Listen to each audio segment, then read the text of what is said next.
Good morning all of you.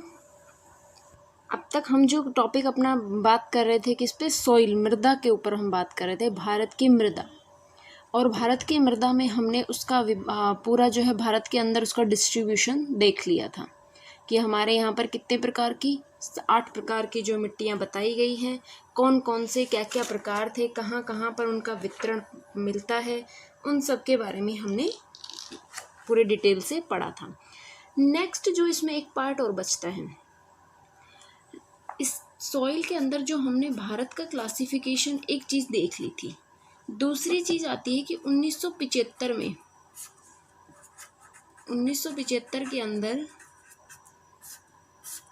America के द्वारा भी मृदा का वर्गीकरण किया गया है, जिसको भी हमारे सिलेबस में दे रखा है, तो हमें वो भी पढ़ना पड़ेगा। ठीक है, जो सॉइल है उसका जो भारत में जो क्लासिफिकेशन दिया गया था, भारत का जो ICAR के द्वारा दिया गया था, वो हमने देख लिया था।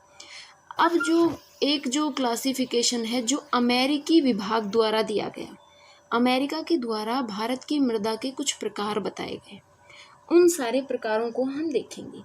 उसमें इन्होंने 11 प्रकार की मृदा के बारे में बताया कि 11 प्रकार की मृदाएं पाई जाती हैं, और इन्होंने नाम भी जो दिए वो साइंटिफिक नाम दिए, उसी प्रकार के नाम दिए जिस प्रकार के, जैसे हम लोग अमेरिका के नाम जानते हैं ना, विदेशों में कैसे कैसे नाम होते हैं, उसी प्रकार के यहाँ इन्होंने सॉइल के नाम दे दिए।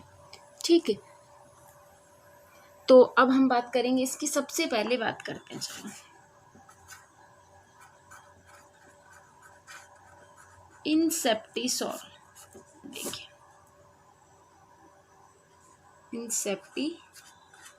इंसेप्टिसोल भारत में सबसे ज़्यादा क्षेत्र पर जो मिट्टी पाई जाती है वो इंसेप्टिसोल मृदा कहलाती है।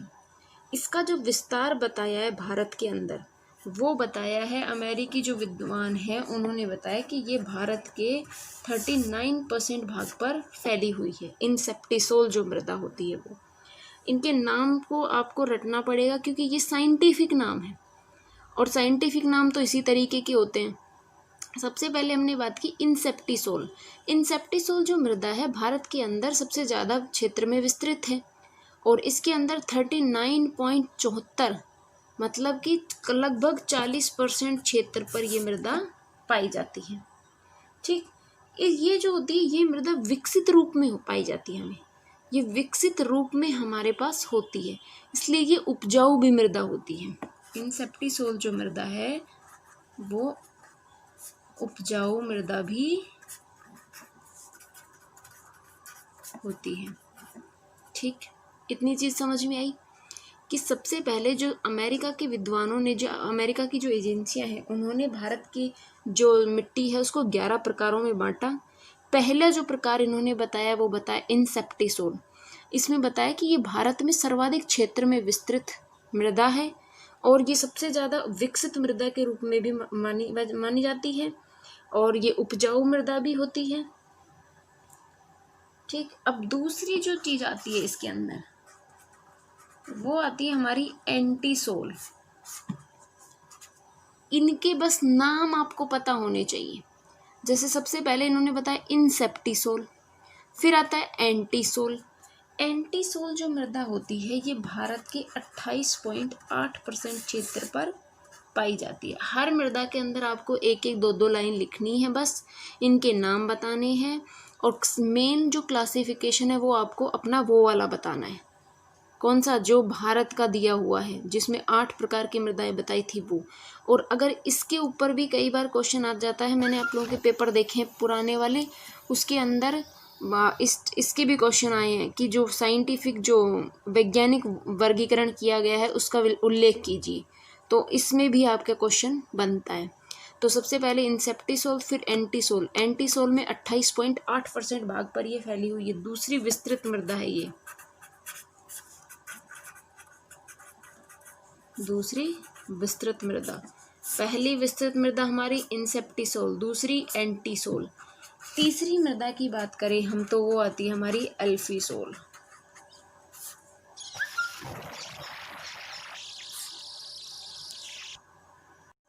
जो अल्फीसोल मृदा है इसी को हमने कल एक मृदा के बारे में पढ़ा था, कौन सी, लेटेराइट मृदा, उसी का साइंटिफिक नाम है अल्फीसोल।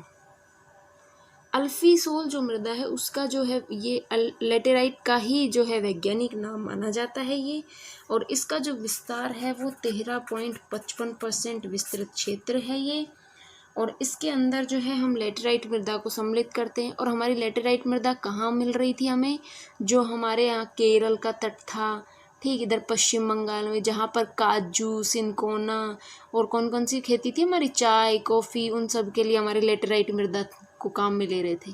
पढ़ा था ना हमने कल की क्लास में, जो हमारी पिछली क्लास थी उसमें हमने इस चीज़ को देखा था। तो अल्फीसोल जो है वो लेटेराइट का ही एक साइंटिफिक नाम होता है। चौथी जो मृदा इसमें आती है वो आती है हमारी वर्टिसोल। देखिए, वर्टी का मतलब होता है काली, तो जो हमारी काली मृदा है उसका ही साइंटिफिक नाम क्या है, वर्टिसोल। देखिए, और काली मृदा का विस्तार कितना था, हमने कल देखा था कि 8.52% इसका विस्तार है, और इसका क्षेत्र कौन कौन सा था, गुजरात, महाराष्ट्र, जहाँ पे कपास की खेती सबसे ज़्यादा होती है वो वाला क्षेत्र कहाँ होगा, काली मृदा वाला। जो चट्टानी संरचनाओं वाला जो क्षेत्र होता है वहाँ पर कौन सी मृदा मिलती है, काली मृदा पाई जाती है। अभी तक हमने 4 मृदा की बात करी जो साइंटिफिक है, जो अमेरिकन विद्वानों द्वारा उसका वर्गीकरण किया गया है। पहली थी इंसेप्टिसोल, दूसरी है एंटीसोल, तीसरी अल्फीसोल जिसे लेटेराइट मृदा भी कहते हैं, चौथी हमारी वर्टिसोल मृदा जो काली मृदा के रूप में हमारे यहाँ विस्तृत भाग में पाई जाती है। ठीक है, ये थी हमारी 4 मृदाएं जो सॉइल का जो वैज्ञानिक वर्गीकरण है उसके तहत। अब जो 5वां जो वर्गीकरण आता है, 5वां है हमारा एरिडोसोल। देखिए, एरिडोसोल, मान लीजिए मैं ये लिख देती हूँ एरिड, सोल को हटाती हूँ। एरिड जो है, एरिड का मतलब आप लोग किससे समझते हैं, एरिड का मतलब होता है शुष्क। शुष्क मतलब जहाँ बारिश बिल्कुल 25 सेंटीमीटर से भी कम होती है। शुष्क मतलब वहाँ की जो मृदा है वो कैसी मृदा है, शुष्क मृदा है। शुष्क मृदा इन द सेंस कि उसके अंदर जल धारण करने की क्षमता बिल्कुल भी नहीं है, वो बिल्कुल भी वहाँ पे बारिश नहीं होती है। इस प्रकार की जो मृदा होती है उसको क्या कहते हैं, एरिडोसोल। और एरिडोसोल जो है वो भारत के कम से कम भी तो 5% भाग पर पाई जाती है, 4.5% भाग पर ये पाई जाती है। और ये भारत के सबसे ज़्यादा कौन सा क्षेत्र, राजस्थान में ही तो है शुष्क मरुस्थल, है कि नहीं है। राजस्थान के जैसलमेर, बाड़मेर वाले क्षेत्र, बीकानेर में कहाँ कौन सा क्षेत्र शुष्क मरुस्थल ही तो है। तो वो जो मिट्टी पाई जाती है उसको क्या कहते हैं हम, एरिडोसोल मृदा कहते हैं। ठीक, ये कहाँ पर पाई जाती है, राजस्थान, गुजरात, इस वाले क्षेत्र में ये पाई जाएगी एरिडोसोल मृदा। तो एरिडोसोल समझ में आया। विस्तार इसका 4.5% में है। एरिड का मतलब शुष्क होता है, तो ये शुष्क मृदा के रूप में जानी जाती है। छठी मृदा की अगर हम बात करें तो छठी मृदा है हमारी अल्टीसोल। देखिए, अल्टीसोल, अल्टी मतलब लाल या फिर पीली मृदा। अल्टी मतलब लाल या पीली मृदा। लाल और जो पीली मृदा होती है उसका ही साइंटिफिक नाम हमारा अल्टीसोल होता है, और ये भारत के लगभग 2.5% क्षेत्र पर पाई जाती है, 2.5% क्षेत्र पे ये पाई जाती है। लाल और पीले रंग की इसमें प्रधानता होती है, लाल और पीले रंग की जो मृदा होती है उसकी यहाँ पर प्रधानता पाई जाती है। ठीक, अभी तक जो हमने बात करी उसमें आपने देखा कि एरिडोसोल मृदा के बारे में हमने देखा कि वो राजस्थान, गुजरात वाले क्षेत्र में 4.5% क्षेत्र भूभाग पर हमारे पूरे भारत के में फैली हुई है। ये शुष्क मृदा के रूप में जानी जाती है। फिर आती है हमारी अल्टीसोल मृदा। अल्टीसोल मतलब इसे लाल या पीली मृदा भी कहते हैं, और ये लगभग 2.5% क्षेत्र पर पूरे पे फैली हुई है भारत के। ठीक, जो नेक्स्ट हमारी मृदा आती है 7वीं मृदा, वो है हमारी इसमें मोलिसोल मृदा। मोलिसोल, मोलीसोल, मोलीसोल को साइन, इसका जो हमारे यहाँ पर जो भारतीय नाम है वो है पर्वतीय क्षेत्रों, पर्वत पदीय क्षेत्रों की जो मृदा होती है, देखिए मोलीसोल मतलब पर्वत पदीय क्षेत्रों में, मतलब पर्वत के जो नीचे वाले ढलान पे जो मृदा पाई जाती है उसको हम मोलीसोल मृदा कहते हैं। मतलब जैसे पर्वत है, पर्वत का जो तलहटी वाला क्षेत्र होता है, मतलब जो उसका पर्वत पदीय जो क्षेत्र होता है वहां पर जो मिट्टी पाई जाती है उसको हम मोलीसोल मृदा के रूप में जानते हैं। और भारत में सिर्फ ये 0.4% क्षेत्र पर ही पाई जाती है। ठीक, एरिडोसोल समझ में आया। अल्टीसोल लाल और पीली मृदा होती है। मोलीसोल क्योंकि ये पर्वतीय मृदा और पर्वतीय क्षेत्र हमने डिस्कस कर लिए थे कि भारत में कहाँ कहाँ पर्वतीय क्षेत्र है जहाँ पर ये मृदा पाई जाएगी। नेक्स्ट जो हमारा आता है 8वां, मोलीसोल हो गया ना, फिर आता है हमारा स्पेडोसोल। देखिए, और जो स्पेडोसोल जो मृदा है ये क्या करती है, ये लीचिंग जो प्रोसेस होता है उससे प्रभावित होती है। लीचिंग प्रोसेस से प्रभावित ये होती है, मतलब ये दलदली क्षेत्र के रूप में हमारे यहाँ मिलती है। स्पेडोसोल जो होती है उसको हम एकदम दलदली भी नहीं बोल के कैसे बोलेंगे कि ये निच्छालन से प्रभावित मृदा मानी जाती है, क्योंकि इसके अंदर हमारे लोहे व एल्यूमिनियम के तत्व यहाँ इसमें पाए जाते हैं। जो स्पेडोसोल जो मृदा होती है उसमें लीचिंग प्रोसेस सबसे अधिक होता है, मतलब निच्छालन की जो प्रक्रिया होती है वो सर्वाधिक पाई जाती है। इसके अंदर लोहे व एल्यूमिनियम के तत्वों की प्रधानता पाई जाती है। नेक्स्ट जो हमारी मृदा आती है 9 नंबर पे वो है हमारी हिस्टोसोल। हिस्टोसोल जो मृदा है वो हमने कल पढ़ी थी पीट व दलदली मृदा। जो ये हिस्टोसोल है ये इसी का आगे का पार्ट है। जो स्पेडोसोल के अंदर लीचिंग प्रोसेस हो रहा था, लीचिंग मतलब रिसाव, निच्छालन की जो प्रक्रिया हो रही थी उससे इस मृदा का निर्माण हुआ। और जब उसके अंदर बहुत ज़्यादा दलदली क्षेत्र बन जाए तो उसको हम क्या कहेंगे, हिस्टोसोल मृदा कहते हैं। देखिए, अभी तक जो जितनी भी हम मृदाओं को पढ़ रहे हैं, इन मृदाओं के अंदर आपको सिर्फ इतनी चीज़ याद रखनी है कि किसका साइंटिफिक नाम ये है, कौन सी मृदा का इसका पूर्व नाम है, उसके बाद इसका एक दो जो हमने विशेषताएं देखी हैं कि इसका जो क्षेत्र कितना है, कितने क्षेत्रफल में ये फैली हुई है। ठीक है, बस हमें इतनी ही चीज़ें याद रखनी है। हर एग्ज़ाम में आप लोग देखेंगे इससे बाहर जाता भी नहीं है। नेट का एग्ज़ाम हो, ठीक है, आप कोई भी कंपटीशन एग्ज़ाम दे लो जिसके अंदर मृदा का क्वेश्चन होगा तो उसमें इस सब चीज़ों से बाहर क्वेश्चन नहीं जाता है। मेन था हमारा वो 8 प्रकार, जलोढ़ मृदा, पर्वतीय मृदा, और उसमें आपको मैप भी पता होना चाहिए कि मैप के अंदर कहाँ कहाँ क्या क्या चीज़ें ड्रॉ करनी है। इसके अंदर जो हमारी जो बेसिक जो हमारा है ये है कि 11 प्रकार की मृदाएं हैं जो अमेरिका का जो एक तरीके से वर्गीकरण है उसके अंदर, और 11 प्रकार की मृदाओं के नाम आपको पता होना चाहिए, क्योंकि वो कई बार क्या करते हैं क्वेश्चन के अंदर मैच वाले क्वेश्चंस आ जाते हैं। मैच वाले क्वेश्चन पता है, 4 इधर लिख देते हैं 4 इधर और कहते हैं मैच करो, मिलाओ इनको, मिलान वाले जो क्वेश्चन होते हैं ना वो इस प्रकार के क्वेश्चंस में बनते हैं। जैसे लिख देंगे स्पेडोसोल, स्पेडोसोल के आगे लिख दिया जो है ये ना लिख के लिख दिया पीट व दलदली मृदा, और नीचे वाले ऑप्शन में लिख दिया हिस्टोसोल।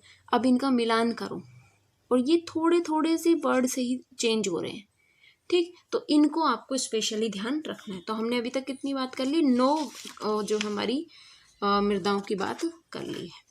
ठीक है, जो नेक्स्ट जो हमारी मृदा आती है, नेक्स्ट मृदा में हम देखेंगे कौन सी है, एंडीसोल। एंडीसोल मृदा। देखिए, एंडीसोल, एंडीसोल मतलब ज्वालामुखी निर्मित। एंडीसोल जो मृदा है वो ज्वालामुखी क्षेत्र की मृदा है। जो एंडीसोल मृदा है वो ज्वालामुखी क्षेत्र में जो निर्मित होती है वो मृदा, उसको हम एंडीसोल मृदा कहते हैं। कैसे, देखिए, मान लीजिए किसी क्षेत्र पर ज्वालामुखी फटा और जब ज्वालामुखी बाहर निकलता है तो बहुत सारा अवसाद अपने साथ लेकर आता है। अंदर से बहुत सारा जो है गाद एक तरीके का होता है कि जो अपने साथ वो लेकर आता है, जिसमें गैसें भी होती हैं, कंकड़ पत्थर, बहुत सारी चीज़ें, क्योंकि अंदर से सारी चीज़ें टूटती हुई आती है ना। अंदर की जो चट्टानें हैं वो पिघलती हैं, वो टूटती हैं, उनको लेकर के सब ज्वालामुखी के रूप में जब लावा बाहर निकलता है और बाहर आकर जो जिस फॉर्म में वो मृदा का निर्माण करता है, वो मृदा हमारी कौन सी मृदा कहलाती है? वो हमारी एंडीसोल मृदा कहलाएगी। ठीक है। जो लास्ट हमारी इसमें मृदा आती है वो आती है ऑक्सीसोल मृदा। ऑक्सीसोल मृदा भारत की सबसे ज्यादा अपक्षय से प्रभावित मृदा कौन सी? ऑक्सीसोल। अपक्षय से प्रभावित मृदा।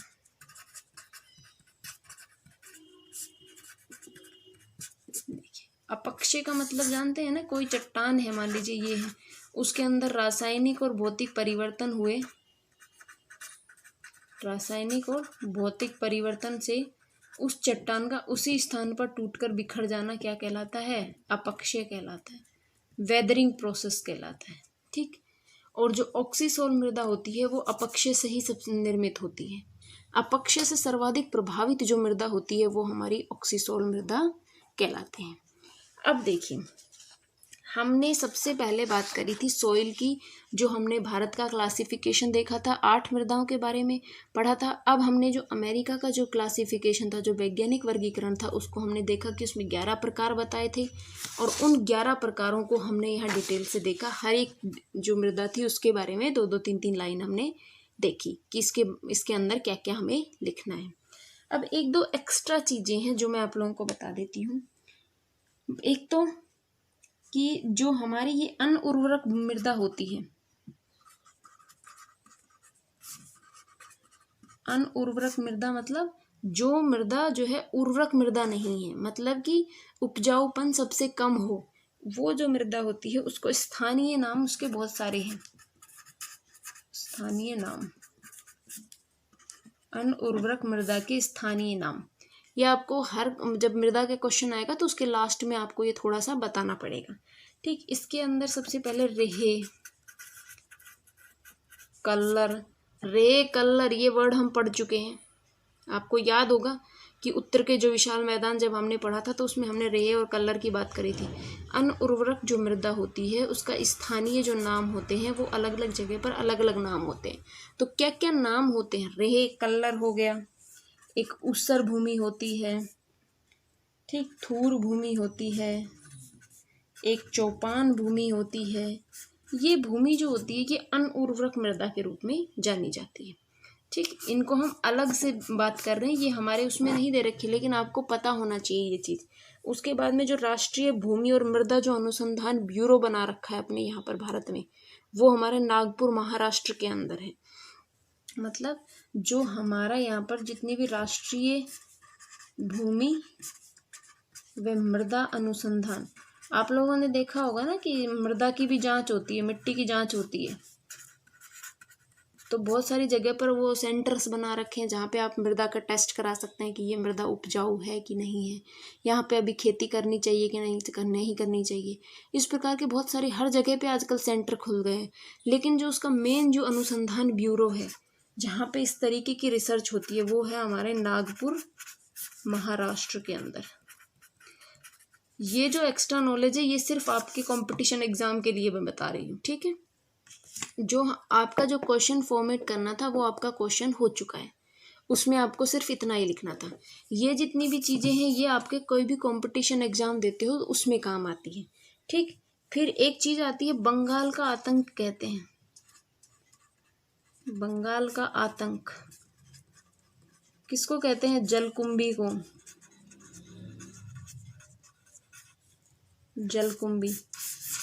जलकुंभी ये एक तरीके की जो है वनस्पति से रिलेटेड होता है, वाटर हाइकिनथ होता है ये, जिसको बंगाल का आतंक कहते हैं। ये पश्चिम बंगाल वाले क्षेत्र में पाई जाती है। ठीक। तो ये इससे रिलेटेड भी आपके यहाँ क्वेश्चन आ जाता है कई बार। अब जो नेक्स्ट हम लोग बात करेंगे इसके अंदर कि मृदा जो है हमारी, मृदा अपरदन के क्या क्या कारण है, मृदा का अपरदन किन किन कारणों से होता है? मृदा अपरदन होता है वो किन कारणों से, किस प्रकार से मृदा उससे प्रभावित होती है और क्यों अपर्दन होता है, इन सबको हम एक बार थोड़ा थोड़ा देख लेते हैं। जैसे हम लोग बात करें कि सबसे पहले मृदा अपर्दन के कारण, यहीं पे लिख लेते हैं, चलो आगे लिख लेते हैं, मृदा अपर्दन के कारण। आप लोग इनके नोट्स तो साथ साथ बना रहे हैं ना। आज हमारा मृदा वाला टॉपिक कंप्लीट हो जाएगा, हो गया है मतलब, और अब इसके भी नोट्स आपको मिल जाएंगे। और नेक्स्ट हम लोग जो टॉपिक स्टार्ट करेंगे वो हमारा वनस्पति वाला होगा। अब है हमारा कौन सा, मृदा अपर्दन के कारण। देखिए सबसे पहले अगर बात करें तो वो है तीव्र व मूसलाधार वर्षा। देखिए मृदा का अपर्दन कैसे होता है, मृदा का कटाव किस प्रकार से होता है। आप सीधी भाषा में समझिएगा कि मृदा में कटाव कब होता है। आप लोगों ने खेतों में या फिर बहुत सारी जगह पे वो देखा होगा ना, नाले टाइप के बना रखे होते हैं, और जैसे बारिश आती है वो टूट जाते हैं और मिट्टी के अंदर कटाव हो जाता है। बहुत सारी जगह पे खाइयों जैसी स्थिति हमें देखने को मिलती है। वो सेम प्रोसेस यहाँ है। मृदा अपर्दन का जो सबसे मेन कारण है वो तीव्र व मूसलाधार वर्षा है। जब बारिश इतनी तेज हो जाए, जब बारिश इतनी तेज हो जाए कि उससे मृदा का कटाव शुरू हो जाए। आप लोगों ने देखा होगा कि कोई खेत है जो बहुत ऊंचाई पर है थोड़ा सा, ठीक, तो क्या होगा, जब बारिश आएगी तो उसकी मिट्टी जो है वो कट कट के दूसरी जगह पर अपने आप को स्थानांतरित करती रहती है। देखिए ना ये चीजें तो आप लोगों ने, तो वही यहाँ पर चीज है कि मृदा अपर्दन के कारण में सबसे पहला जो कारण आता है वो हमारा आता है तीव्र व मूसलाधार जो वर्षा होती है, उससे मृदा अपर्दन सबसे ज्यादा होता है। दूसरा है तीव्र पवन, बहुत तेज हवाओं का चलना भी मृदा के अपर्दन में सहायक होता है। कैसे, मान लीजिए कि एक मिट्टी का टीला है, मिट्टी का टीला नहीं, एक मिट्टी का खेत है, और खेत के अंदर पूरे में मिट्टी मिट्टी फैली हुई है, ठीक। अब क्या हुआ, बहुत तेज हवा आई, हवा मतलब उसको पवन हम बोलेंगे, पवन आई और वो अपने साथ मिट्टी को उड़ा ले गई। तो जो अपर्दन हुआ वो किससे हुआ, पवन के द्वारा जो मिट्टी का अपर्दन हुआ वो क्या कहलाएगा, हमारा तीव्र पवन के द्वारा मृदा का अपर्दन, ठीक। तीसरी चीज इसमें आती है हमारे तीव्र ढाल। ढाल तो हमें समझ में आ गया होगा मूसलाधार वर्षा से ही, कि अगर मान लीजिए किसी क्षेत्र में बहुत ज़्यादा ढलान है तो मिट्टी का कटाव होता रहता है, और मिट्टी का जो अपर्दन है वो मिट्टी ऊपर से कट कट के नीचे जमा होती रहती है, समतल मैदान के रूप में वो बनता चला जाता है, तो वो हमारा तीव्र ढाल होता है। चौथी इसमें चीज आती है कौन सी, एक तो वनों की कटाई। इसलिए आप लोगों को कहा जाता है कि पेड़ बचाओ, पेड़ बचाओ, पेड़ों को लगाओ, ठीक, कहते हैं कि नहीं कहते हैं। वनों की कटाई करने से कैसे हमारी मृदा का अपर्दन होता है। मान लीजिए आप लोगों ने बहुत सारे पेड़ लगा रखे हैं, तो पेड़ की जड़ें जो होती हैं वो नीचे तक जा रही हैं, वो मिट्टी को क्या है, बांध कर रखने का काम करती है। आप लोगों ने देखा होगा कि जब आपका खेत खाली पड़ा रहता है तो उसमें से मिट्टी उड़ जाती है, या फिर पानी आया तो बह जाएगी, नाले नाले से बन जाएंगे, बनते हैं कि नहीं बनते। लेकिन वहीं अगर आपने फसल उगा रखी है, कोई फसल अगर खेत में उगी हुई है, उस टाइम से कितनी बारिश हो लो, उसमें नाले बनते हैं क्या, नहीं बनते हैं। और अगर वो फसल ना हो और सिर्फ खाली खेत हो तो बारिश करवा लो आप, बारिश होगी या पानी दे दो, उसके अंदर पानी भर दो, अंदर खाइयों टाइप की जो स्थलाकृतियाँ हमें देखने को मिलती है। मतलब वनों की कटाई जो है वो हमारे यहाँ पे जितनी भी जैव विविधता है उसको खत्म करने का मतलब है अपने जीवन को संकट में डालना। मान लीजिए पेड़ काट रहे हो आप, वनों की कटाई कर रहे हो, वनों की कटाई करने से क्या हुआ कि वहां की जो जड़ों ने जिस मिट्टी को पकड़ रखा था, अब वो मिट्टी की जड़ें हट गई, हट गई कि नहीं हट गई। और जब मिट्टी की जड़ें हट गई तो अब मिट्टी का अपर्दन होगा, उसको कोई कीमत पे आप रोक नहीं सकते। ऐसा थोड़ी है कि आप वहाँ पे वो बाड़ वो लगा दोगे, दीवार बना दोगे और मिट्टी को रोक लोगे, नहीं, ऐसा नहीं होता। पेड़ों का जो होता है, पेड़ वैसे भी इंसान के लिए वो एक तरीके से महत्वपूर्ण ही होते हैं। वो तो आप जानते ही है ना कि फोटोसिंथेसिस वो लोग करते हैं और हमें ऑक्सीजन देते हैं, ठीक। इस प्रकार से जो है वनों की कटाई करने से मृदा अपर्दन का एक मुख्य कारण ये कहलाता है। इसलिए कहते हैं कि पेड़ों को बचाओ, ताकि हर चीज़ जो हमारा जो एक पर्यावरण है ना, उसमें सारी चीज़ें ज़रूरी होती हैं। मतलब जीव जंतु, पेड़ पौधे, जो पक्षी होते हैं, ये सब कुछ ज़रूरी है। अगर ये सब नहीं हो तो हम भी नहीं रहेंगे। आप लोगों को ये चीज़ें अभी थोड़ी सी सुनने में अटपटी लगती है, लेकिन जब आप एक तरीके से पूरे पर्यावरण को पढ़ के देखेंगे ना, आप लोगों की ज्योग्राफी में होगा एक पार्ट, तो शायद आप लोगों ने पढ़ लिया हो या तो फर्स्ट ईयर में, उसमें पर्यावरण एक आपका पार्ट आता है अलग से। और उसमें आप लोग देखेंगे कि एनवायरनमेंट जो है, हमारा जो पर्यावरण है, वो कितनी खूबसूरत चीज़ है। और ये सारी चीज़ें प्रकृति में जो है, पेड़ पौधे पक्षी, जितनी भी चीज़ें हैं, उनका हमारे साथ किस प्रकार से संतुलन बना हुआ है। वो हैं तो हम हैं, और जिस दिन पेड़ खत्म है तो ये समझ लीजिए कि आपका जीवन भी खत्म है। उस टाइम इंसानी जो जीवन है वो समाप्त हो जाएगा। ठीक है, तो इससे हम लोग थोड़ा आगे निकल गए ट्रैक से। देखिए, हम मृदा अपरदन की बात कर रहे थे। मृदा अपरदन में हमने 4 चीज़ें देखी: तीव्र एवं मूसलाधार वर्षा, तीव्र पवन, तीव्र ढाल, वनों की कटाई। इसके अंदर हम एक चीज़ और देखते हैं, जो हमारी अवैज्ञानिक कृषि होती है। अवैज्ञानिक कृषि भी मृदा अपरदन का एक कारण होती है। मतलब मान लीजिए आपको पता ही नहीं कृषि में किस तरीके से, वैज्ञानिक कृषि का मतलब होता है खेत की जुताई, उसकी गुड़ाई, टाइम टू टाइम उसको किस तरीके से उसमें पानी देना है। इन सब चीज़ों में जो है वैज्ञानिकता का जो रूप होता है वो हमें देखने को मिलता है। जब आप इस प्रकार से खेती करते हो तो वो वैज्ञानिक कृषि कहलाती है। कि जब आप खेतों की टाइम टू टाइम गुड़ाई करवा रहे हैं, उनके अंदर जो है ट्रैक्टर से या फिर किसी भी तरीके से मृदा को एक तरीके से उसी मृदा को वहाँ पर जमाए हुए हैं। और जब आपको पता ही नहीं है, आप अवैज्ञानिक तरीके से कृषि कर रहे हैं, तो मृदा का अपरदन तो होगा ही होगा, मृदा का कटाव होगा, मृदा यहाँ से जो है दूसरे स्थान पर स्थानांतरित हो जाएगी। ठीक, तो ये जो टॉपिक था हमारा, कौन सा था, मृदा वाला, ये कंप्लीट होता है। नेक्स्ट क्लास में हम देखेंगे हमारा वनस्पति वाला टॉपिक स्टार्ट करेंगे। और प्लीज़ अगर किसी का भी कोई भी टॉपिक छूट गया है बीच में, तो LR स्टडी पॉइंट के नाम से यूट्यूब पे चैनल है, वहाँ पे आप जब प्लेलिस्ट में जाएंगे तो वहाँ आपको MA फाइनल के नाम से सारे लेक्चर्स मिलेंगे, फर्स्ट लेक्चर से और अब तक के सारे लेक्चर आपको मिल जाएंगे। ठीक, और जो है अगर अभी तक के जितने भी टॉपिक हैं उन सब में अगर किसी को कोई प्रॉब्लम हो तो आप लोग पूछ लेना, और अपने नोट्स प्रॉपर बनाते रहिए। ठीक, तो आज की क्लास में बस इतना ही। आगे का जो है हम नेक्स्ट क्लास में स्टार्ट करेंगे। धन्यवाद।